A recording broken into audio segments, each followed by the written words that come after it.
God doesn't suspend one attribute to exercise another. When God is exercising his grace and his kindness, he's still exercising his holiness and his justice.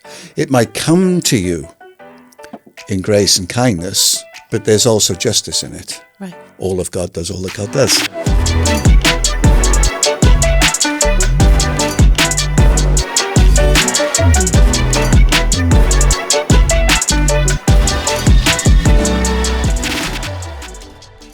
Hello, everybody, and welcome back to season 6 of our podcast on discovering God.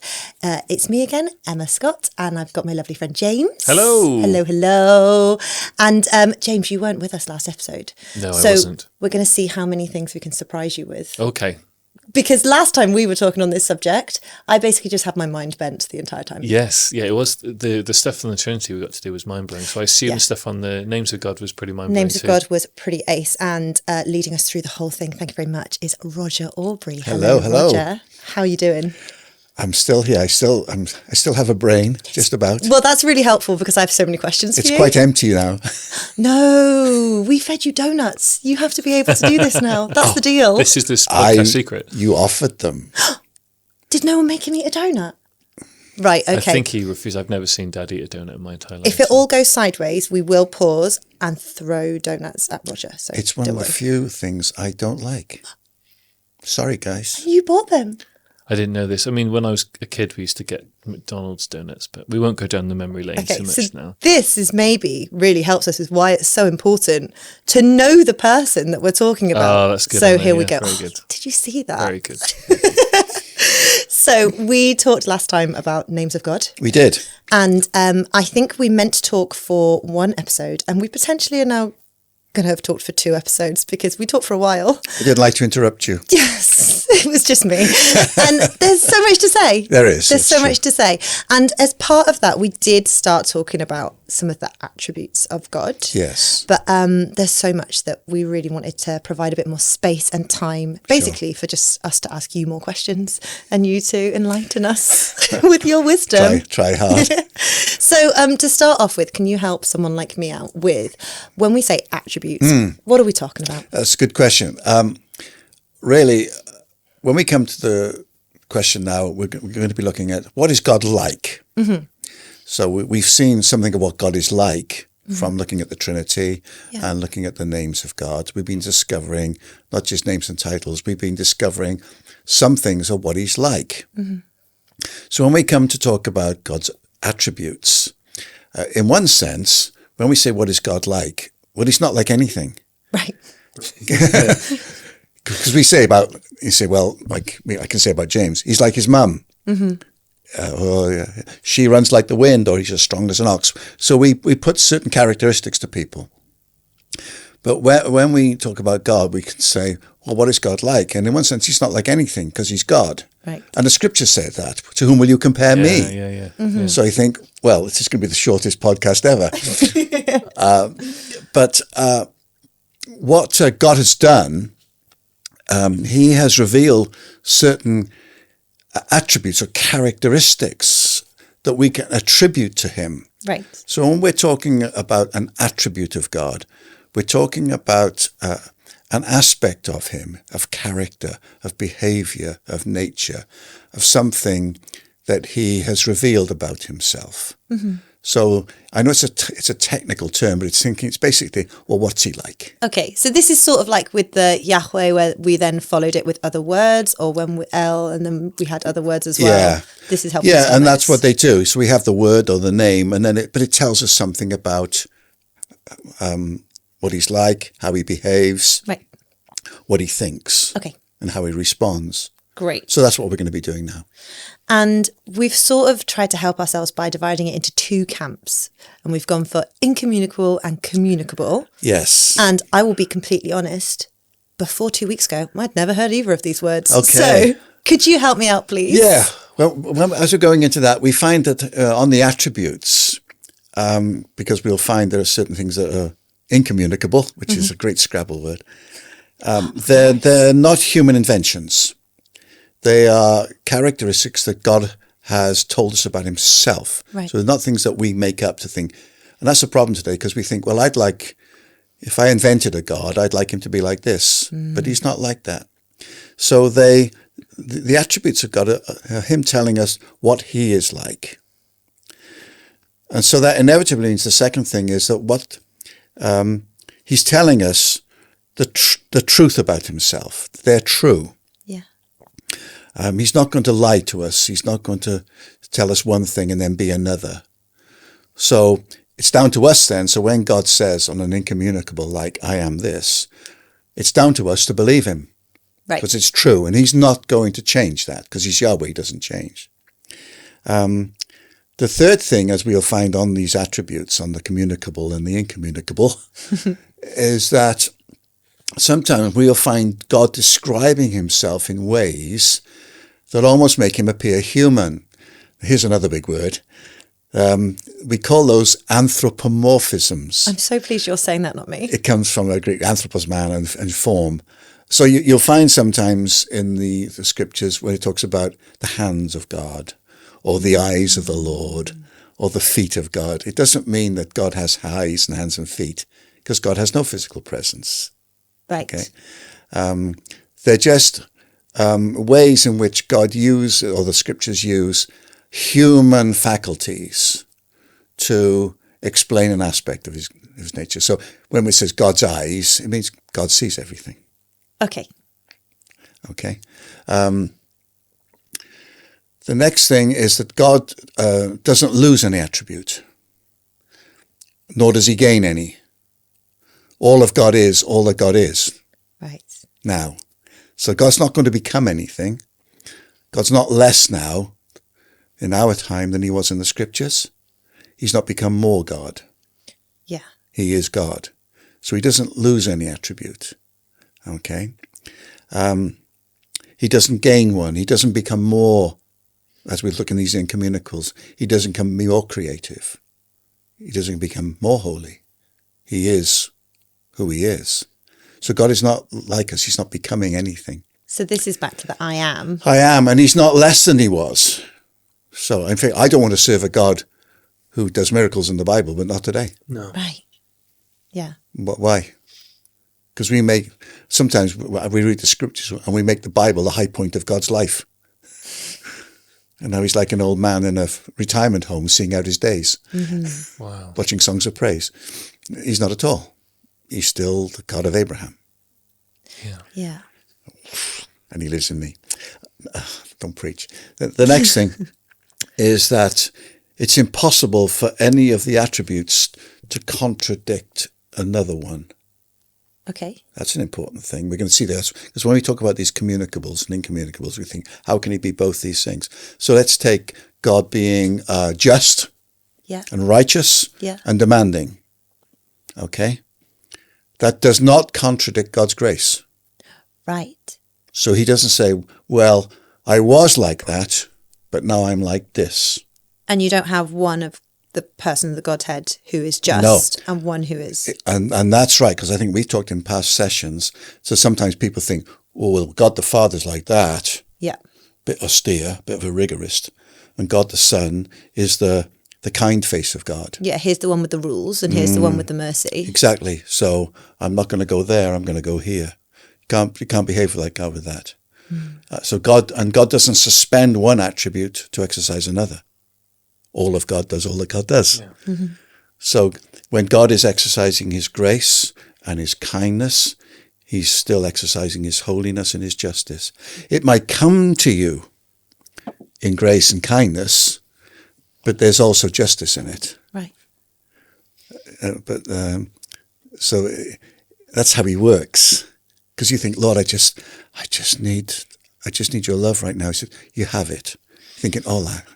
But he's not then going to hit you with that. But he says, but that's who I am. But I'm also this. Yeah. And that's why sometimes when he's working with you, you think, oh Lord, I thought you'd deal with me in this way right now. He says, no, you need this. Son, you don't need a soft word. You need to grow up. Or I'm coming thinking, oh Lord, I blew it again. And he says, I know what you're going to do. I need your forgiveness. You got it. Oh, Lord, I'm really sorry. What about? Yeah. Because he'll deal with you in his completion. That's the practicality of the attributes. And then the last thing we need to say is that all the attributes belong to the three. Yep. Which is kind of over-egging the pudding a bit. But we're not saying that God the Father's got all this and the Spirit's got... It's not the Spirit's the one with the power and the excitement. No. God is this. All of God is all of God. Yeah. Because so often we put... I mean, I suppose particularly like we were going to talk about the first one of creative or creator. So often we put that on God the Father. Yes, we do. And that's the thing. And I think we've established enough now. We're saying everything is true about God. Yeah. Now, when we come to incommunicables then, and communicables, there are certain aspects of God's character and nature that only God has. They are not, you don't find them in us. Right. They are incommunicable. So something like grace and mercy and love, we find that in us. But the first lot, you don't find them in us. They are only in God. Okay? So that's what they are called, incommunicables. And we don't have those attributes. And when we talk about the communicable attributes, it's not that we become God, but you can see that in us. All right? Like God's love. Yeah. God's grace, that's communicable. But the one you just mentioned now, as the creator, that's incommunicable. Only God is a creator. We can make. I'm sure people call you're a creative. And that's good. You are, but you're not creating in that sense of something out of nothing. No. Okay. So why don't you give us a list of them all to begin with so we know what we're going to do? Okay. And then we'll go through them. You got a list? Yeah. So if I'm right, I think when we're talking about incommunicable attributes of God, we're talking about God as creator. Yes. God is glorious. Glorious, yes. God is unchanging. Yes. God is infinite. Yes. Which has kind of a fancy word attached to it, which is omnipresent. Is that right? Or are they different terms? Yes, they're different. Infinity. Great. So we'll define this in a second. We have omnipresent, omniscient, and omnipotent. So that an omnipotent means all powerful, and omniscient means all knowing. All knowing. Yes. So we're going to look at God as creator, God is glorious, unchanging, infinite, all powerful, and all knowing. Those are the incommunicable attributes. Yes. Yes, because only God knows everything. Okay. So let's start with creator then. Why? So God is creator. Yes. We often say, well, where did God come from? Sometimes atheists will ask that question. Well, everything is caused by something. So God must have a cause. So because as finite, because infinite means unlimited. Yep. We are finite beings. We're not infinite. We are limited. That's what infinity means. God is unlimited. Mm-hmm. As finite beings and as created beings, we cannot think of anything that has not been created. Yeah. It's outside of our way. So when we come to think about everything as being created, the natural question is, well, who created God? Well, theology is quite easy answer on that. No one. Nothing. God has no origin. God has no beginning, and God has no end. God just is. Now, we call that, and this is where atheism can struggle because it demands a cause. But sometimes scientists who are not even Christians say, no, that's fine. There has to be an uncaused cause. So for Christians and for theology and doctrine, we say that God is the uncaused cause. He caused everything to come into being, but nothing and no one caused him to come into being because he is the uncaused cause. He is the creator of everything. And even not only does that stand apart from modern scientific ideas, but ancient civilizations would have had origin stories not only for themselves but their gods, wouldn't they? So Babylonians narratives or Greek narratives often had not only an account of creation, but an account of how the gods themselves came into being. Yes, and quite wide-ranging. Oftentimes in ancient cultures, the gods were humans who became deified. Yeah, that happened in Rome, didn't it? The Romans did that with some of the Caesars. Yeah. But you'll find quite often their ancestors, the origins of their tribe or their people, would be revered to such an extent that they became what we call deified. Yeah. They were gods. Yeah. You also find that the creation itself, the sun. Yeah. In Egypt, for example. In Egypt with Ra, you find that they worshipped the sun or the stars or the earth or the planets or the trees. You find that in the Ashtoreth, the female fertility god of the Old Testament. They believed that Asherah was the god of the soil, god of the earth, and that she fertilized the earth. So they often have human origin. The Hebrews were different because they said, no, God is the creator. Yeah. He is the uncaused cause of everything, and no one created him. And the psalmists and the scriptures and the prophets are full of that. Who made God? No one. Psalm 90, I was just seeing in my notes, it says, Lord, you have been our dwelling place throughout all generations. Before the mountains were born, having to use human language, or you brought forth the earth and the world from everlasting to everlasting, you are God. It doesn't say you have been God. Yeah. It's amazing. So from whatever time there's been, and everlasting, and they're words that are used to describe time in different ways. So God is encompassing all time because he's outside of time. Yeah. He didn't come into being because he's Yahweh, and he never will cease. He's the creator of all things. So if God is creator, I suppose that leads us to ask the question, why, how and why did he create? Right. Well, he creates. We often come to the sentence, well, why did God create? And Ephesians talks about his pleasure. And it seems to be the very simple answer, this is the most profound thing we'll say, God creates because he's a creator. And why did he create us? Because he wanted to. He didn't need to.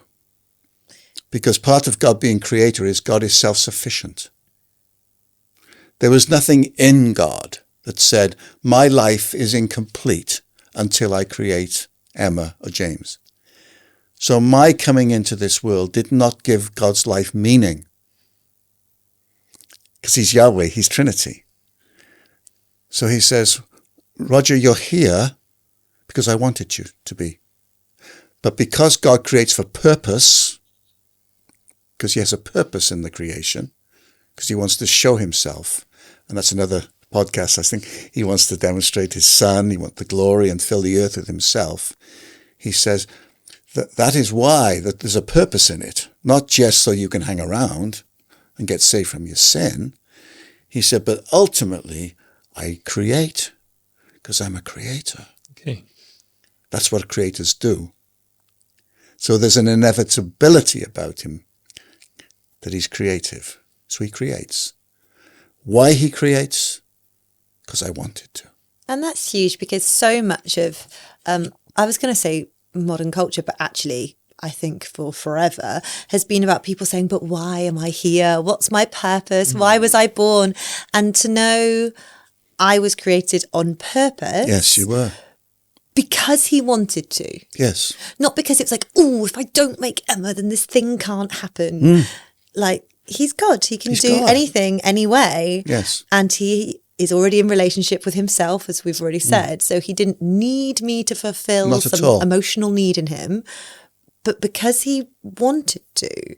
Yes. So therefore, I can take that as a rational point and I can come to him and say, okay, so you wanted to. So what do you now want me to do? That's the question then, you see. Well, you can do with me what you want. And it's when people say, well, I wasn't wanted. Yeah. And I understand that. There will be people, the circumstances of their arrival on this earth might not be in the ideal situation they wanted to be here. And it's not like, well, God is cruel, but God said, no, you're here ultimately because I wanted you to be here. Yeah. And to be able to say in all seriousness, I am wanted. My parents may not have wanted, mine did. I'm here because God wanted me here. Didn't need me, and yet I'm wanted. We're for this term in our parents and toddler group up the road, we're basing our term around the verse, even before he created the world. Yes. God loved me. Because of that, really, really wanting to instill in the parents who've had these children about themselves and their children, Yes. and for the children themselves, that you were created by the person who created everything. Yes. And even before he created all these things, you were wanted. Yes. Because I think if you can get that as part of your psyche, as part of your real self-belief that you were created on purpose, for purpose, it changes everything about how you act towards everyone, isn't it? It makes you see everybody different. Yeah. You see, there are no substitutes. No. There are no leftovers. There's no scum of the earth. Yeah. You just think everybody is here because God wanted them here. Now, the circumstances of their life might lead them into situations where they're in the most desperate situations.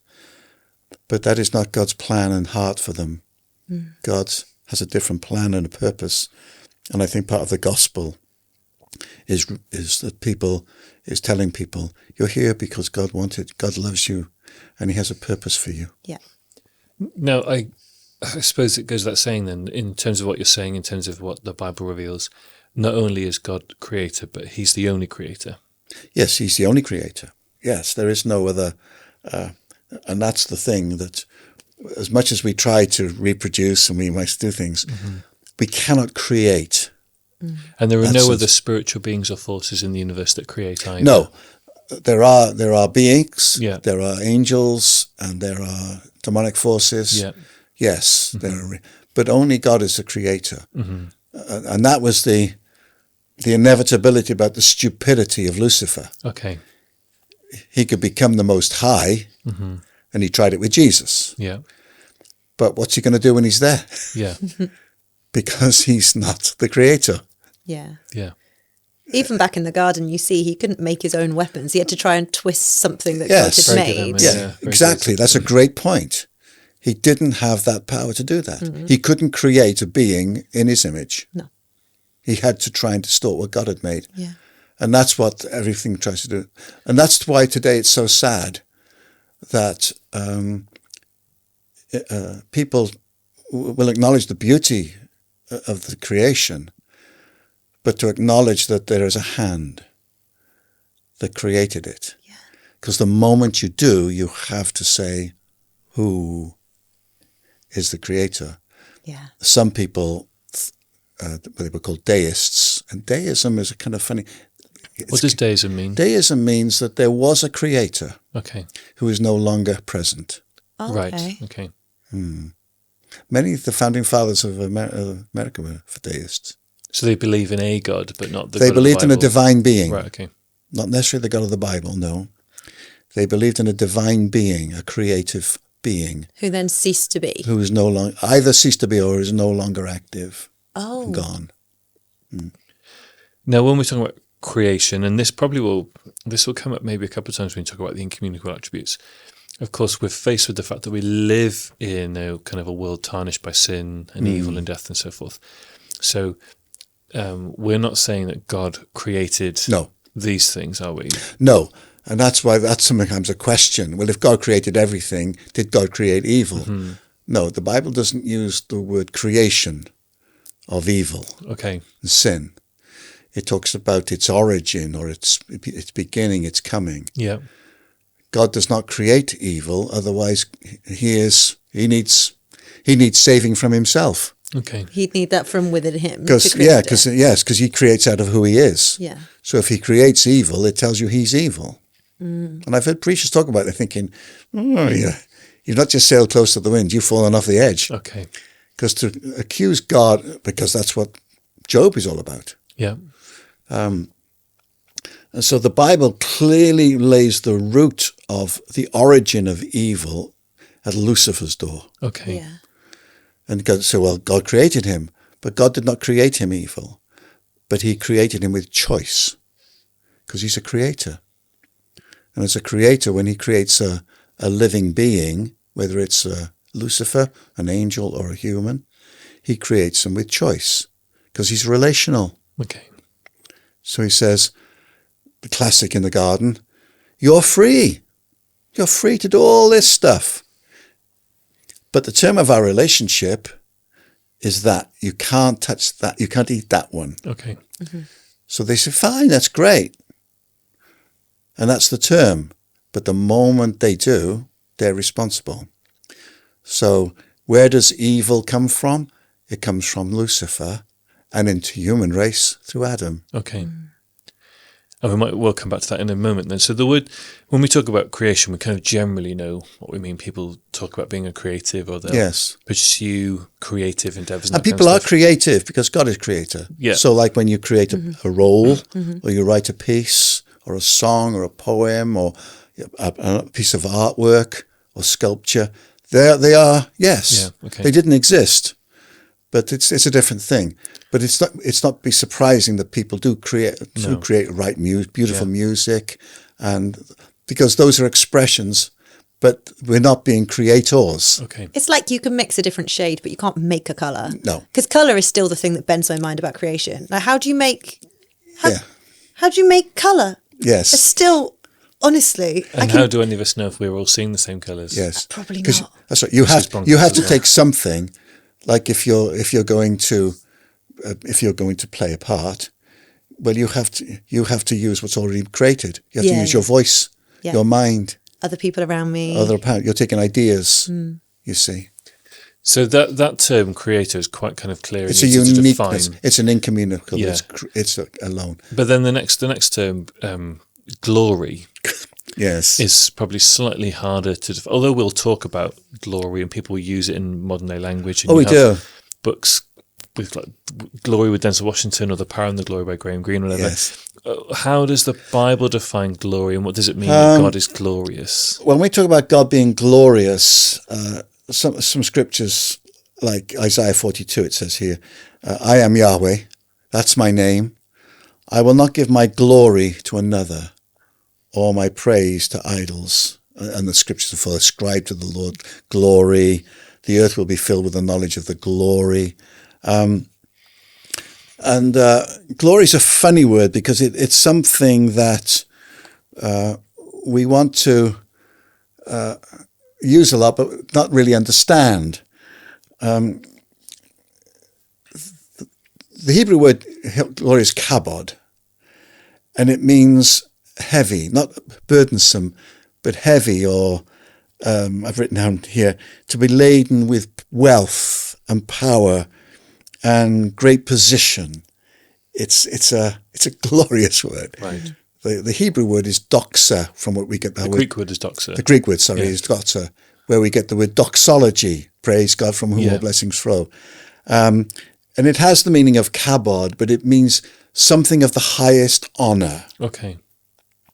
So when we talk about God's glory, I have a definition, and I say that God is magnificently majestic. His whole being shines out with this blinding majesty, if you like. I say the glory of God, I've written here, is the tangible, demonstrable manifestation of his holy, divine majesty.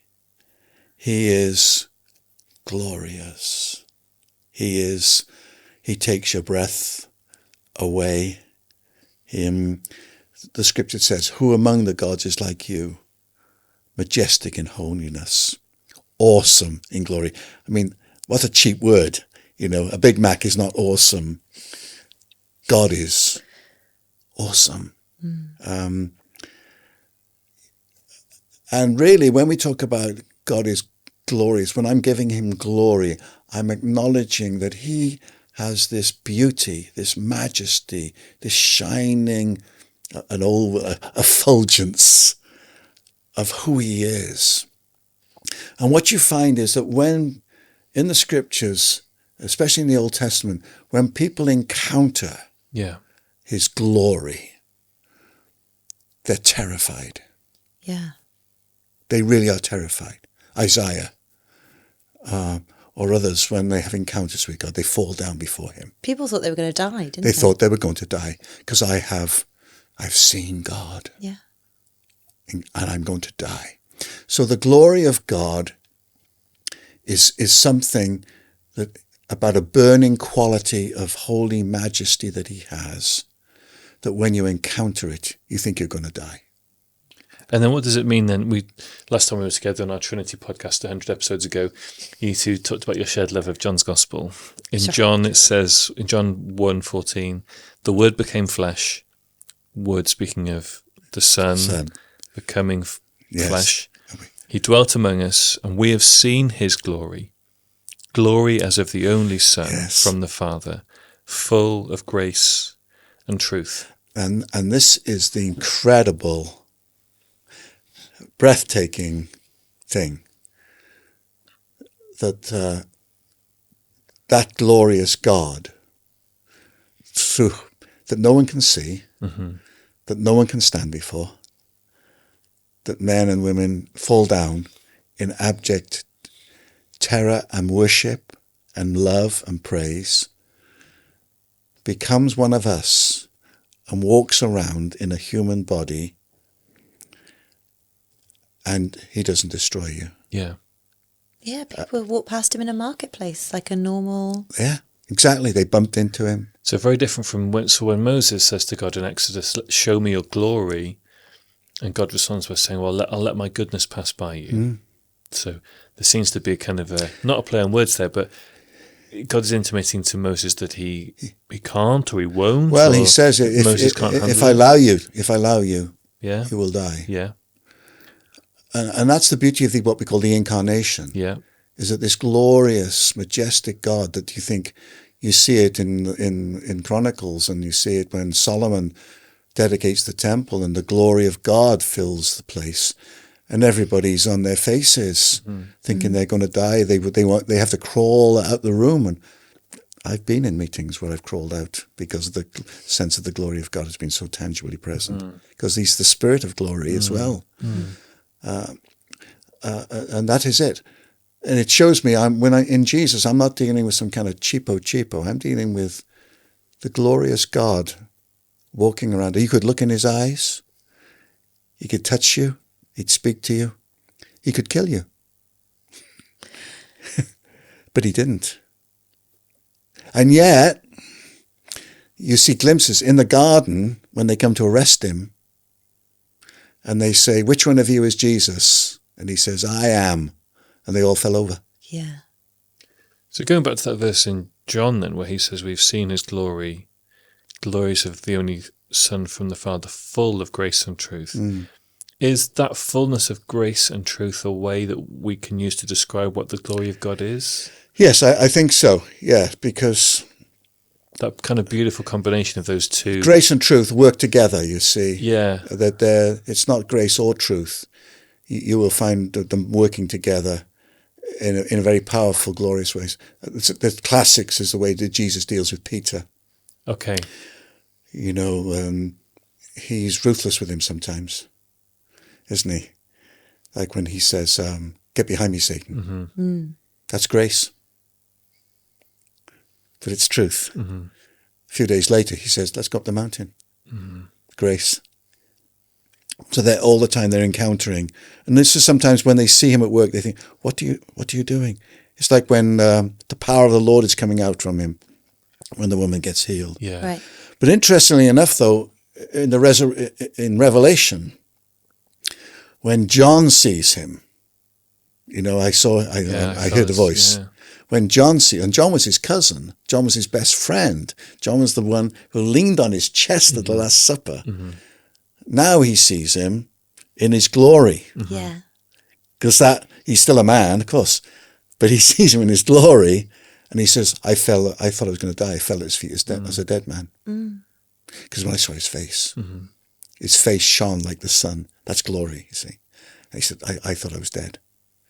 Okay, so when the Bible uses that kind of shiny imagery, Yes. that kind of There's a lot of light. yeah, I was gonna, yeah, Light, thanks, yeah.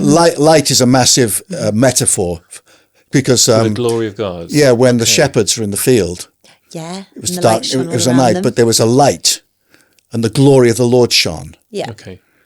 Yeah, so often light, blinding light. Paul Right. on the Damascus Road, So blinding light. something kind of striking, something pure. Yeah, Okay, something overpowering. and that's why the other side of glory is, while it creates awe and terror, it's incredibly attractive. Yes. Okay. Right. Because we are meant. We're We're little drawn. fireflies. We are. Yes, We're little moths. it's theatrical. We're Yeah, drawn but I to like it, that. I like Yeah. that. like the moth to the flame, Yeah. because it's incredibly attractive. Yeah. Okay. So it's not like a deterrent to keep us away. It says, I want you to come to me, but to come to me, you have got to be right. So in that regard, and this is slightly off topic, but we've got the time. So in that sense, the day of Pentecost would be a good example of the glory of God being demonstrated. Yes. The coming of the Holy Spirit in and the sign of that being 120 people speaking in other languages and declaring God's praises. And it creates in the crowd both awe and fascination. Yes. And reaction. Yeah. Yes, it does. It's never, oh, that's nice. That was nice. Right. No, so Pentecost was a glorious event in that It case. was. Okay. I think sometimes we forget. They knew it was going to happen. They Yeah. knew it was a few days. So when the sound, because it was a sound of a wind, not real wind, when they heard the sound of the wind, well, the wind, the ruach, the pneuma, they knew that was the Spirit. When they saw the fire, that's another emblem and metaphor of the Spirit. So they knew this was it, Right. but they didn't know what was going to happen. But if you think, Hallelujah. as was Bill Johnson, heaven invaded earth. So no wonder, wherever they are, they're driven out into the street and they're not paying attention to the people. They're declaring the wonders and the glory of God. Right. That's what they're doing. People see it and they say, what on earth is happening? And Peter says, the only proof that I have got for you that Jesus of Nazareth is now glorified is this. Wow. And that's what he says. And that's why when Habakkuk says, the earth will be filled with the knowledge of the glory of the Lord as the waters. He's not talking about this great glory cloud. He's talking about people who are filled with the glory Right. of God. And that's what Paul is talking about in 2 Corinthians 3, when he compares the shining face of Moses, because Moses shone with the glory of God, so much so that they were frightened of him, and he had to put the veil on. But the longer he stayed away from the presence of God, that glory faded. Yeah. And he says, now we have a greater glory, because we don't have a glory like that. We have a glory within us. Yeah. And we are going from one degree of glory Yeah. to another degree of glory. So it doesn't mean that you get to shine more, but the more that we grow and mature as the sons of God and become more glorious and more like him, we really are, when people say, you guys are different, not Yeah. because we shine, but we do. It's like, and you'll find that sometimes people say, you make me uncomfortable. Or there's something about you. What is it?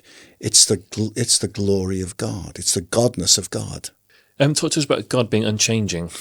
Okay, changing tack. Malachi says, I am Yahweh, I do not change. Therefore you are not destroyed. Change is a funny thing because Genesis, as it's written here, says, God says, Genesis 8, as long as the earth endures, Yeah. seed time and harvest, cold and heat, summer and winter, day and night will never cease. Things change. I mean, change is completely. Our whole life is changed. Yeah, we are beings. Constant change is here to stay. Constant change is here to stay. And it's true. We change all the time, physically, we change. We change in our jobs. We change in our relationships. Change is part of our life. And God calls us to. He calls us to grow Yeah, and to and change. repentance is the biggest change of all. Yeah, and a lack of change actually in both created life, natural life in our lives is actually a cause for concern, isn't it? And yet with God, it's completely the opposite because he is completely unchanging. Yes. Yes. So for us, change is a necessity and it's good. If we never change, it's not good. Yeah. Changed implies, though, that we are always becoming. Right. Aren't we? We're either becoming Better or worse. better or worse. More or less. Yeah. More or less. Yeah. I see. We're either looking more handsome or less handsome. We are more wrinkly. We change. We don't stay the same. It's a process. Change is process. So when we come to talk about God, we think, well, anything that doesn't change is incredibly boring. Right. How can something not change? But the very fact that God is Yahweh and God is God, if God were to change, that would be the worst thing of all. Because God does not change. God is always the same. Is it that he doesn't change or that he can't change He or can't. both? He can't. He can't change. So God doesn't think, see, God doesn't have the thought processes we have. Yeah. God doesn't think, should I? He Shall I? doesn't have New Year's resolutions or No, he doesn't. 10 steps to be a better God. No. Okay. He doesn't change. He doesn't change in his nature. There's no habit tracker. Yeah, he doesn't. Hebrews 6 is interesting.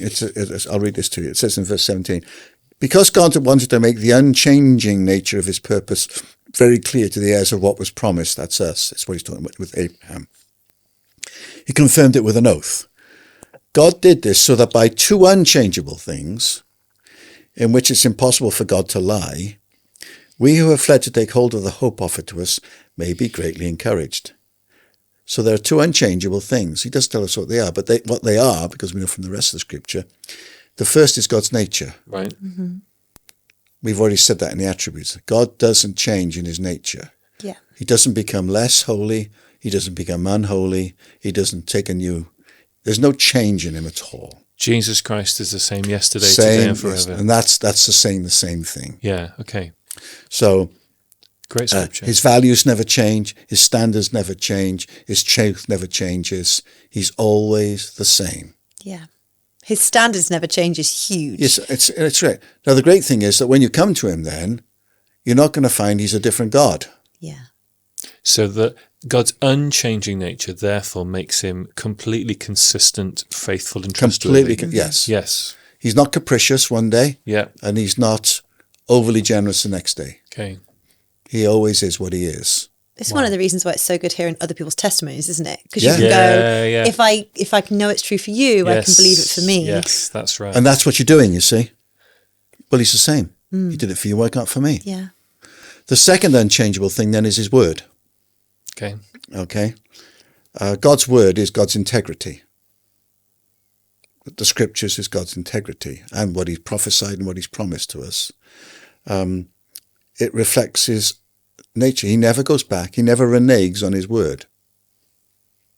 He said, I've said it. Yeah. And oftentimes that's why I find in the scriptures that as surely as I live, this is my word. He doesn't.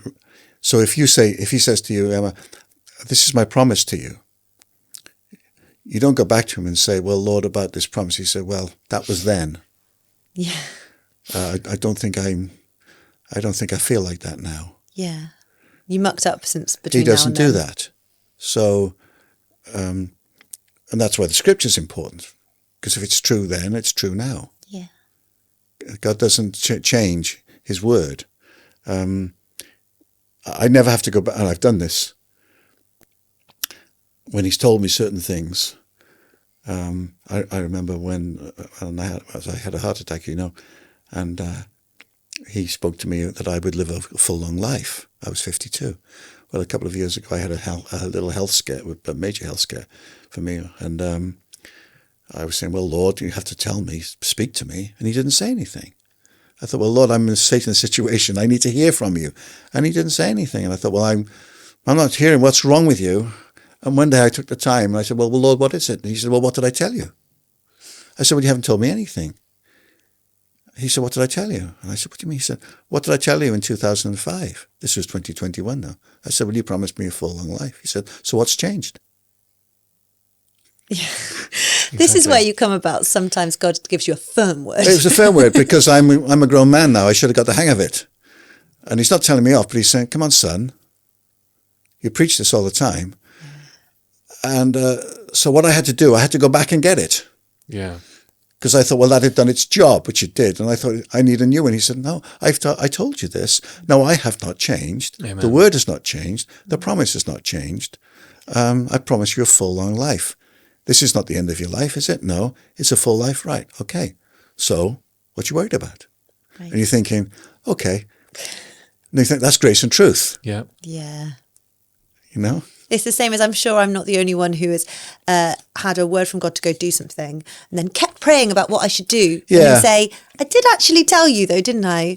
Like, sure, but could I have another one? Because that one doesn't seem very convenient for me. It doesn't look like. It's like, I've spoken though. So Sometimes I'll ask, when I've taught this in Bible classes, in Bible colleges, and it's a question, I think, if God were to change, just one little, what would happen?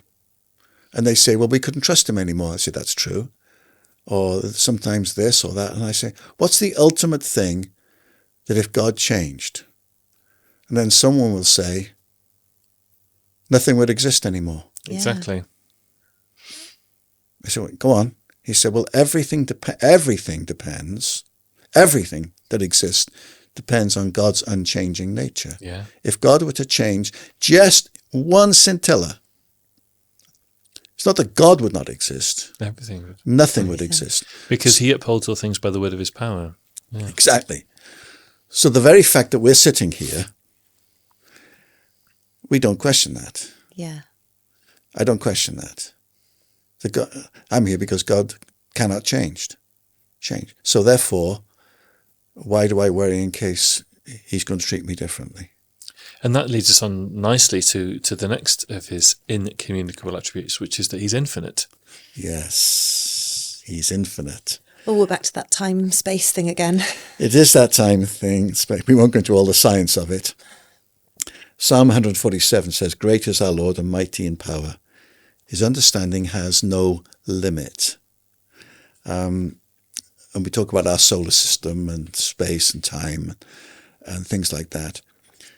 And oftentimes we try to compare God being with the size of the universe, don't we? We sometimes think, well, the universe is, I mean, we were with our friend Chris Hamer Hodges, who is a brilliant mind and a lovely man, and he was talking about the universe expanding. Future friend of the podcast. Future friend. Oh, he'll have a great time with Chris. Future friend of the podcast. Lovely, lovely man. And he was talking about the universe expanding and all these wonderful quarks and neutrons and protons. And we try to measure God's size by the size of the universe.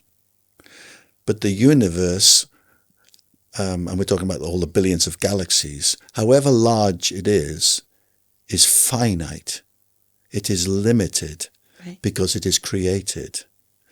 So when we talk about God being infinite, we are saying God has no limits at all on him. He's unlimited. He's God and Son, unlimited. Which is an aspect and also talks about other aspects. Yes, it does, because we don't limit God to the universe. So when we say about God is limitless, we have to say, well, let's try and define that. And we first of all, we say, well, in theology, we say, well, what that means is God is absolutely perfect. There's no imperfection in him. He is... Never made a mistake. He's never made a mistake. Never done anything wrong. Never done anything wrong. There's no darkness. There's no fault. There's no failure. And that's true even in the incarnation. Yes. So as a man, Jesus not only lived a sinless life, but a perfect life. Perfect life. Never said something he later regretted or No. did something he No wished he could take regrets. back. No. I could have done better. Amazing. So when we come into God's attributes on that, then when we talk about God being unlimited, we say that he is unlimited in the quantity that he has. So he's unlimited in his love. Unlimited. He's unlimited. Sorry, take that heresy back. He's unlimited in he's unlimited in holiness, love, grace, truth, mercy. There's no limit. So when the Bible uses words like abounding or rich, Yes. it's actually... Without measure. Yeah, it's not saying that he's got a lot. It's actually saying he's got infinite. Infinite. So, I remember my mum, Wow. my blessed mum, she would say, I'm coming to the end of my tether with you boys. That was my brother. Or you stretch me to the limit. We knew then, run, because the house pipe was coming out. She was good though. We can't say that of God. We never come to the end. So if I say, Lord, is there any love left? Is there any grace? There's, in fact, it's, I put it in the beginning of this book. It says, Annie Johnson Flint wrote, his lovely old chorus, his love has no limits, his grace has no measure, his power has no boundary known unto men. For out of his infinite riches in Jesus, he giveth and giveth and giveth again. Wow. So when we say that God is gracious, he has grace, there's an unlimited, there's no limit to it. It is infinite in its quantity. But it's not only absolutely perfect in its unlimited quantity, it's unlimited in its quality. Okay. So his love is not only an infinite love, the quality of that love is infinite. So it's never tarnished. It never soiled. It never gets tested, like I'm coming to the end of, with kids. I don't know what you're talking about. My little angels of children. I can't wait to get them into bed. God's never like that. It's not that God doesn't get angry or like that, but it's because sometimes we think, God of all the resource, how much is left in him? Yeah. Well, it's the quality of his love. It's like Portia, isn't it? The quality of mercy is not strained. Only that's a poor illustration. So the quality of God's attributes, all of them, as well as the quantity, they're unlimited. Okay. It's like when we think about the bread and fish, being divided up and there's enough for everybody. I imagine that it was also like peak Alex Gooch, like standard of bread. Do you know what I mean? Like, I don't think everyone's being given enough, like Co-op's brand sliced white. Well, we know from your favourite book of the Bible, John, that Jesus provided the best wine. Oh, for sure. That's a really good... That's a great illustration, actually, yes. And so I think you're right. I think the bread and the fish will have been excellent. Peak, yeah. Yeah. Oh, yeah. Yeah, he didn't. He wouldn't get sloppy seconds. Yeah, when we talk about which is why being infinite, we mean perfect. I mean, even in his earthly garb, he wore a seamless robe, didn't he? Yeah, this idea that Jesus was some kind of vagabond who was just poor. He wasn't poor at all. He was a skilled carpenter and he wore good clothes. I mean, he wasn't a Savile Row person, but this idea that Jesus was this. No, he wasn't. People always illustrate him as so scruffy, don't they? Yeah, they wouldn't have followed him. These guys were professionals. Well, and I think the fact that we're given so much description of John as in John the Baptist as being like a bit wild. I think because that's my cousin John. The other John, though, is it? Yeah, I just think Elijah-like, isn't it? Really? Yeah, I think we wouldn't be given those descriptions if Jesus looked the same. It'd be like, all those guys. It's interesting as well because a classic is because God's goodness is unlimited. Mm-hmm. That means God will never use his goodness for evil. Right, okay. You see, he can't do that. He doesn't say, well, I got this goodness, but I'm going to play a trick on them. So God is infinite, he's unlimited, he's perfect. Yes. Then we come on to these kind of omni words, don't we, that people like to use when it comes to the incommunicable attributes. So God is omnipresent. Yes. omnipotent, omnipotent, and omniscient. omniscient. So we tend to use those words, certainly in the English language, pretty much only to describe God, don't we? I mean, some people might joke about having a parent who's omnipresent, or they'll talk. My mother was or surveillance systems being omniscient, Yes. but in actual fact, really, only God is omnipresent. Yeah, when we talk about God being, so what do those when words we talk mean? about God being omnipresent, yeah, where it's the omnipresence of God is to do with his relationship to space and time. so he's transcendent, effectively.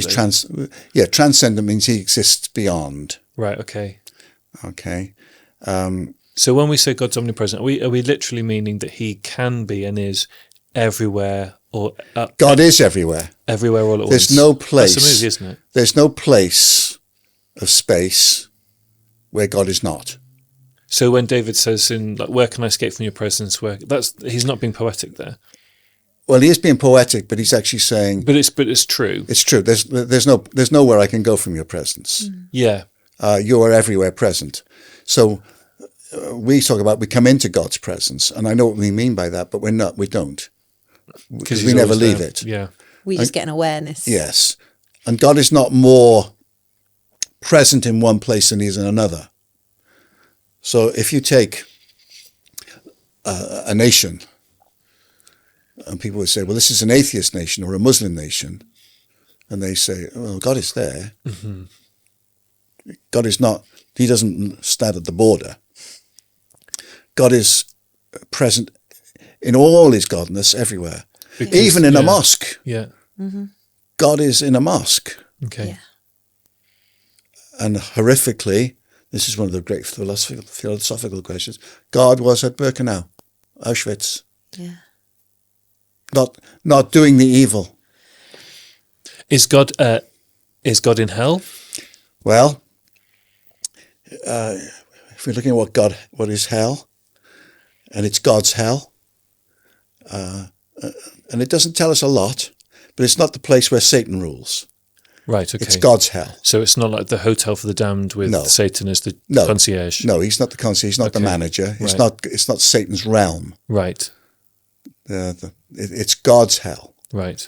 Now, how God functions there and his relationship to those people is what the scriptures try to help us, and we have to understand. But it's not like, oh, there is no God there. Yes. I can't get in because I'm God. No, Right. It's God's place. Mm-hmm. And some people will say, hell is the knowledge of God without the relationship with him. Right. Okay. Wow. It's knowing that he's there, but I cannot have a relationship with him now, Right. So which is the ultimate hell. So God is omnipresent. He's everywhere. He's everywhere present. All at once. Yes. He's omnipotent. What does that mean? Omnipotence means he's all powerful.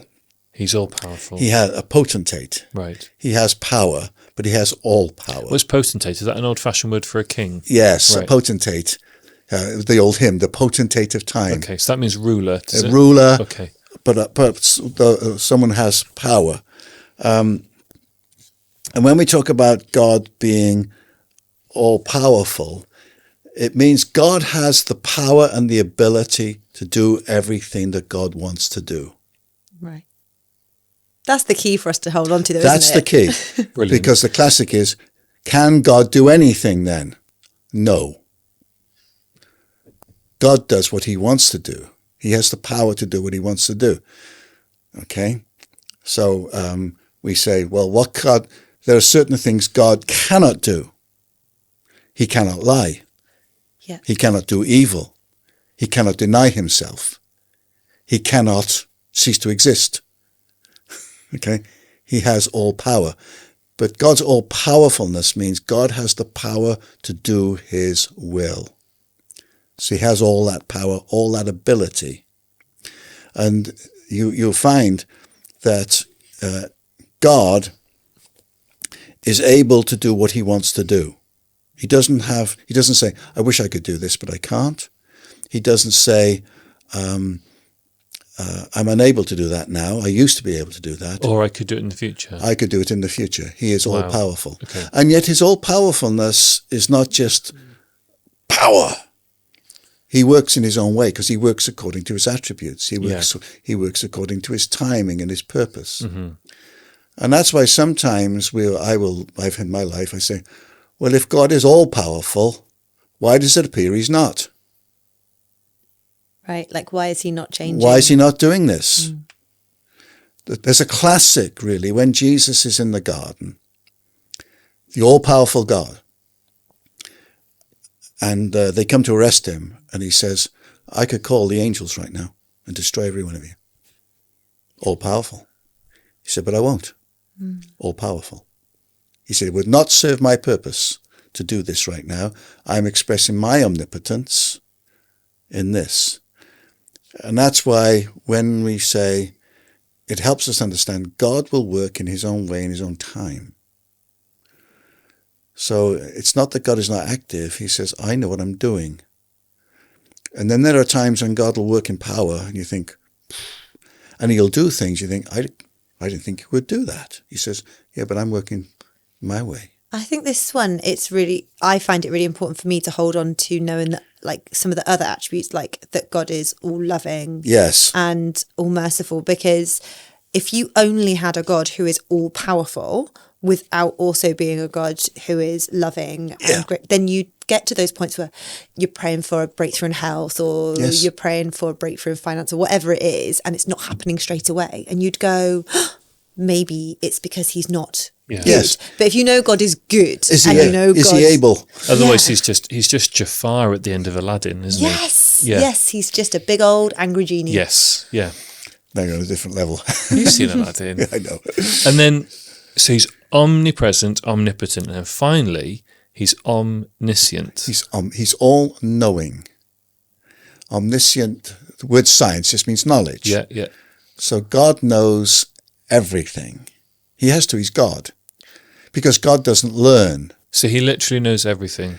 God knows everything about everything. Eat that, ChatGPT.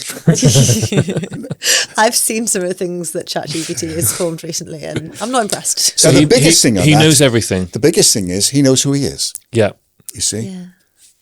And that's the essence of philosophy, know yourself. But God, first of all, he knows who he is. Right, so he knows himself perfectly. He knows himself perfectly, utterly, entirely. So he never gets to know himself? No, he never gets to know himself. Wow. He never gets to discover anything about himself because he knows everything. Because he knows everything, yeah. So when that's true of Father, Son and Spirit. In a triune relationship, they know one another. They know one another. So when I come to him and I pray and I say, Lord, you are this. He knows. He doesn't say, really? He knows who he is. So when we spend time with God, we get to the end of it and we know him, we know an aspect at least of him better. Yeah. But when Jesus was spending all that time with his Father, there was nothing new he was learning. He was just spending time. Exactly. And then you'll find, because God knows him, God then knows everything. God knows all the facts. Yeah. God knows all the possibilities. There's that great Far Side cartoon where he's on a game show and he says, you know, our current champion Hal is yet to score and God's in the lead with 10,000 points or whatever. So he knows he knows all the information. God knows all the answers. He knows things we don't know. He knows things we'll never know. He knows it all. And he knows everything that's happened, everything that is happening, and everything that will ever happen. And because he's infinite in his Yahweh, it already has happened. So he hasn't learned it. He hasn't learned it at all. All of eternity has happened already as far as God's concerned. It's all done. And it's happening? Yes. Because it's not past either? Yeah. It's all done. I know. I need to lie down now. You see, because God's life doesn't consist, as we said, his life does not consist of moments that follow one another. God is outside of time. Okay? And God doesn't learn or gain information. Wow. God knows everything. Yeah. He's omniscient. So he knows everything about everybody. The Bible talks about all the time. Before a word is on my mouth, you know it. Yeah. You know what's in my heart. You know me. You know when I sit down. You know when I stand up. All the days of my life are numbered. This knowledge it's too much for me. He says, yeah, it is. And because God knows everything, and this is where sometimes people get upset. They think, well, they look at Romans 8 and they say, well, if God knows everything, why does he allow things to happen? Yeah. I don't know. But God knows. Yeah. And then,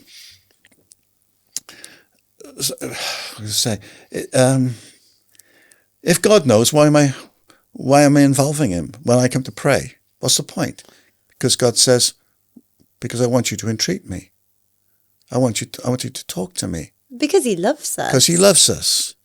And so saying God knows everything, it affects my prayer life, because when I come to him, sometimes I want to inform him. And he says, I already know this.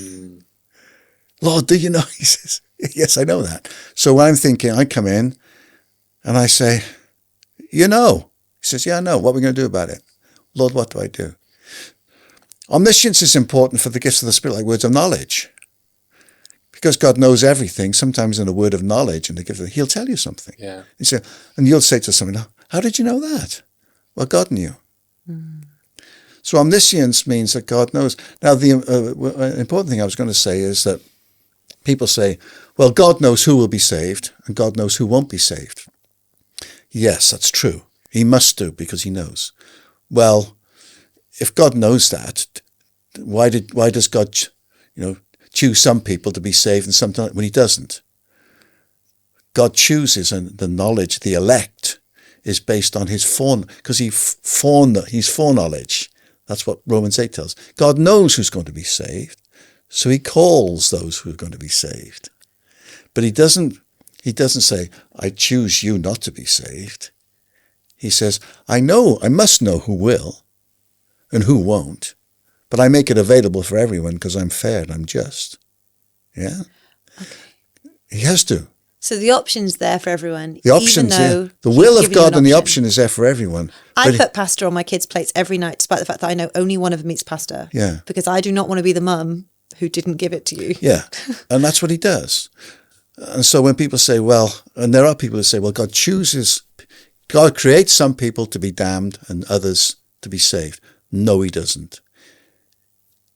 He creates all because he loves them. Now, inevitably, he must know who will and who won't respond, but he makes it available for all. Mm-hmm. And people choose to reject him. And that's why some people will say, well, if God knows everything, why does he allow certain things? I don't know the answer to that question. I don't know. But to say that God is unaware, but that's what we pray. God, don't you know? Don't you know? God says, yes, I know. He's leaving us on a mystery there, isn't he? Yeah. Well, there is mystery involved in it, because it is. You have to come down. I would say for me and Diane, James's mum, of the last couple of years, one of the biggest scriptures is Romans 8. For we know that in all things God is working for the good of those who love him. That God is not doing everything, but God is working. And that God is able to take everything, the bad things that have happened, the good things that have happened, the ordinary things. And I don't know how he does it, but he says, I'm working it all for your good. Because I know what I'm doing. That's where the omniscience works. And the big thing, I guess, for me in the last few years is this two questions. Do I believe that God knows what he's doing? Yeah. And the second, do I trust him? Right, but if I know that he knows, and he knows what he's doing, and he's good and kind and everything else, that has to be enough for me. It's not fatalism, it's faith. Mm-hmm. Mm-hmm. And I think this is where it all comes down to the question that we asked you right at the start of whatever it was, 3-4 episodes ago, where we said, but why? Why do we need to find out these things? Why do we need to know? Why do we need to know about the names of God? Because if we know who it is that we're trusting with our days, it means that we can walk forward and trust, doesn't it? Who is he? Yeah.